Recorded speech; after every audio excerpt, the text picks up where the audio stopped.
വാഴക്കോട് പ്ലാഴി സംസ്ഥാന പാതയിലെ ആറ്റൂർ വളവിൽ പ്രവർത്തിക്കാത്ത ക്വാറിയിൽ സൂക്ഷിച്ചിരുന്ന പൈപ്പുകൾക്ക് തീപിടിച്ചുണ്ടായ വൻ അഗ്നിബാധ ജനവാസ മേഖലകളിലേക്ക് പടരുന്നു.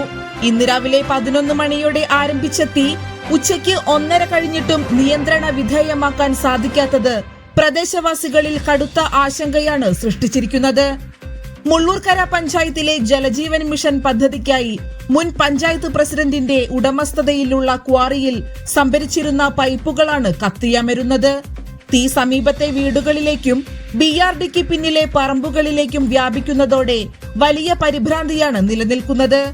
പ്ലാസ്റ്റിക് കത്തിയുണ്ടായ രൂക്ഷമായ പുക കാരണം സംസ്ഥാന പാതയിൽ ഗതാഗതം തടസ്സപ്പെട്ടു. വടക്കാഞ്ചേരിയിൽ നിന്നും ഷൊർണൂരിൽ നിന്നുമായി 3 അഗ്നിശമന സേനാ യൂണിറ്റുകൾ സ്ഥലത്തെത്തി തീ അണയ്ക്കാനുള്ള തീവ്ര ശ്രമം തുടരുകയാണ്. പഞ്ചായത്ത് പ്രസിഡന്റ് NF വർഗീസ്, വടക്കാഞ്ചേരി പോലീസ് എന്നിവർ സ്ഥലത്ത് ക്യാമ്പ് ചെയ്യുന്നുണ്ട്. 60 ലക്ഷം രൂപയുടെ നാശനഷ്ടം സംഭവിച്ചതായാണ് പ്രാഥമിക കണക്കുകൾ.